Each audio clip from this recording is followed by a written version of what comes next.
اعوذ باللہ من الشیطان الرجیم بسم اللہ الرحمن الرحیم آمن الرسول بما انزل الیہ من ربہ والمؤمنون کل آمن باللہ وملائکته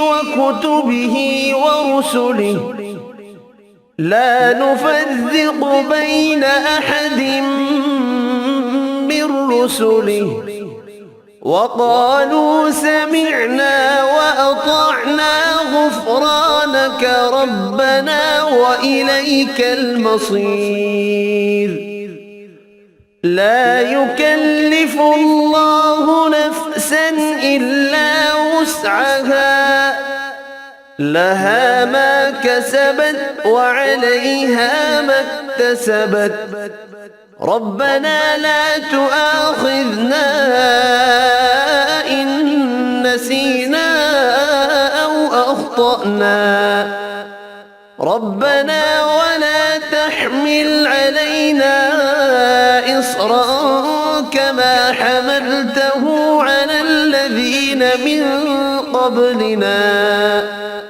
ربنا ولا تحملنا ما لا طاقة لنا به واعف عنا واغفر لنا وارحمنا أنت مولانا فانصرنا على القوم الكافرين صدق اللہ العظیم۔ سورۃ البقرہ کی آخری دو آیات بھی بہت اہمیت کی حامل ہیں، اور ان کی ایک فضیلت جو یہاں پتہ چلتی ہے کہ ان کو پڑھ کر اگر کوئی شخص دعا کرتا ہے تو وہ دعا قبول ہوتی ہے۔ ایک اور حدیث میں آتا ہے، عبداللہ بن مسعود سے روایت ہے کہ جب رسول اللہ صلی اللہ علیہ وسلم معراج پر تشریف لے گئے، رسول اللہ صلی اللہ علیہ وسلم کو وہاں 3 چیزیں دی گئی تھی، ایک تو 5 نمازیں، دوسری سورۃ البقرہ کی یہ آخری آیات، اور تیسری آپ کی امت میں سے اس شخص کے باقی تمام تباہ کرنے والے گناہوں کو اللہ نے بخش دیا جو اللہ کے ساتھ کسی کو شریک نہ ٹھہرائے، جو شرک نہ کرے۔ تو یہ 3 چیزیں ملی تھی، جن میں نماز کا ذکر عام طور پر ملتا ہے کیونکہ اس کے بارے میں مزید وضاحت سے احادیث بھی ہیں۔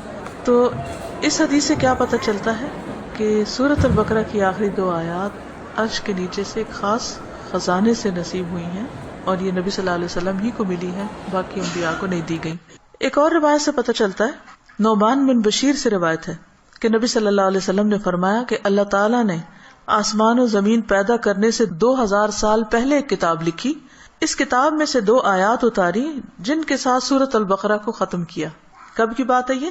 زمین و آسمان کے پیدا کرنے سے 2000 سال پہلے کی بات۔ قلم کب پیدا ہوا تھا؟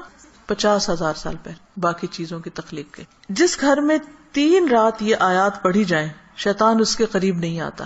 رسول اللہ صلی اللہ علیہ وسلم نے فرمایا، مجھے سورۃ البقرہ کی آخری آیات عرش کے نیچے ایک خزانے سے دی گئی، مجھ سے پہلے یہ آیات کسی نبی کو نہیں دی گئی، یعنی یہ آپ کی خاص خصوصیت ہے کہ آپ کو یہ نصیب ہوئی۔ اور پھر ایک اور جگہ یہ بات بھی پتہ چلتی ہے ان آیات کے بارے میں کہ جو شخص رات کے وقت ان آیات کو پڑھ لیتا ہے تو وہ اسے ہر چیز سے کافی ہو جاتی۔ تو آپ اس کو اپنی عادت بنا سکتے ہیں، رات کو سونے سے پہلے پڑھ لیں، یا کسی نماز میں پڑھ لیں، مغرب یا عشاء کی نماز میں پڑھ لیں، یا ویسے ہی بیٹھ کے پڑھ لیں، کیونکہ ان کی فضیلت بہت زیادہ ہے۔ عبداللہ بن عباس بیان کرتے ہیں کہ ایک دن جبریل علیہ السلام نبی صلی اللہ علیہ وسلم کے پاس بیٹھے ہوئے تھے کہ ایک بہت زور کی آواز سنی۔ جبریل علیہ السلام نے اپنا سر اٹھایا اور کہا کہ آسمان کا ایک دروازہ ہے جو آج کھلا ہے، آج سے پہلے یہ کبھی نہ کھولا گیا۔ پھر اس سے ایک فرشتہ اترا۔ جبریل علیہ السلام نے کہا کہ یہ ایک فرشتہ ہے جو آج سے پہلے کبھی زمین پر نہیں اترا۔ فرشتے نے سلام کیا اور کہا کہ آپ صلی اللہ علیہ وسلم کو 2 نوروں کی خوشخبری ہو جو آپ کو عنایت ہوئے ہیں، آپ سے پہلے یہ کسی نبی کو نہیں دیے گئے، اور دوسری سورۃ البقرہ کی آخری آیات، کوئی حرف اس میں سے تم نہ پڑھو گے کہ اس کی مانگی ہوئی چیز تمہیں نہ ملے، یعنی اس کو پڑھ کر اور دعائیں بھی قبول ہوتی ہیں۔ تو ان آیات کا ترجمہ جو ہے وہ آپ دیکھ سکتے ہیں قرآن پاک ترجمے والے سے، لیکن یہ ہے کہ جو خاص بات ان آیات میں کی گئی ہے، پہلے تو اس میں ایمان پر بات ہے کہ رسول خود بھی ایمان لائے ہیں اور سارے مومن بھی۔ کن کن چیزوں پر؟ اللہ پر، ملائکہ پر، کتب پر، رسل پر. دوسری اہم بات لا نفرق بین احد من رسلہ، کہ ہم رسولوں کے درمیان فرق نہیں کرتے. فضیلت جو اللہ نے ان کو دی وہ اللہ ہی نے دی، لیکن ہمارا کیا فرض بنتا ہے کہ سب پر ایمان لائیں.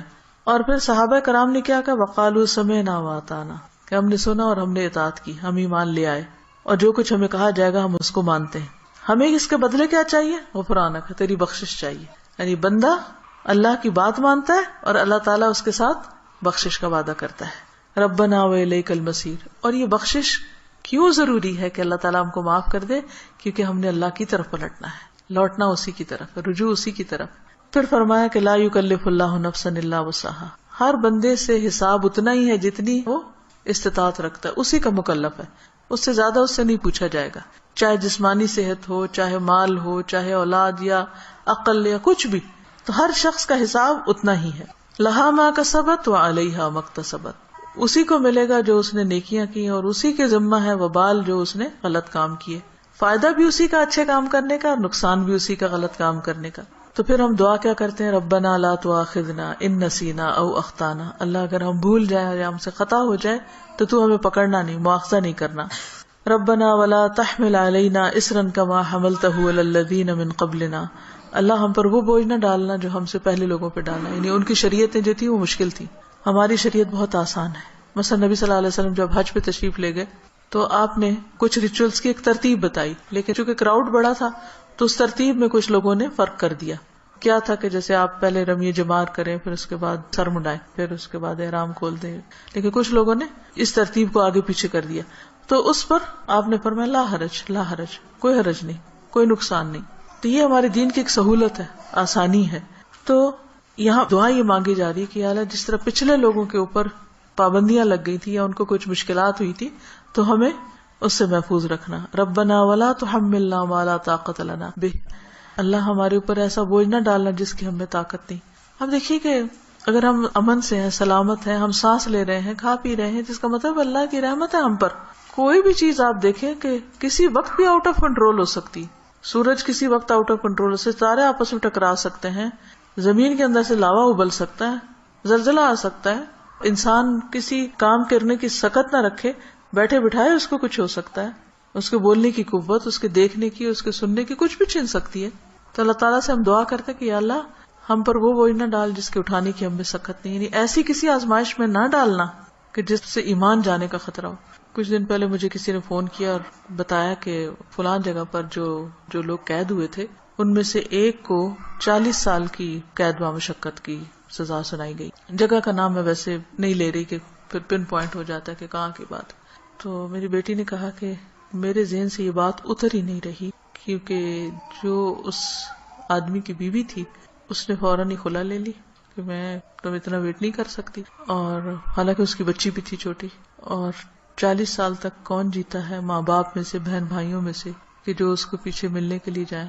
اور سزا بھی کوٹڑی کی سزا ہے، کیونکہ تکلیف دہ قسم کی سزا ہے. تو وہ کہتے اس شخص کی بیوی نے خود آ کے بتایا کہ میں یعنی کہ کس طرح یہ سب کچھ ہوا اور کیسے وہ پکڑا گیا اور کیسے سزا ہوئی، کس طرح میں نے خلا لے لی اور اب میں خود ارن کر رہی ہوں، اپنا زندگی چلا رہی ہوں. کہتی کہ مجھے جو چیز بہت زیادہ ڈسٹرب کر رہی ہے وہ یہ کہ دنیا میں بھی بعض اوقات لوگوں پر ایسی بڑی بڑی تکلیفیں آ جاتی ہیں کہ جس میں سارے ہی ساتھ چھوڑ جاتے ہیں. تو قبر میں کیا ہوگا اور جہنم میں کیا ہوگا، کوئی حال نہیں پوچھنے آئے گا.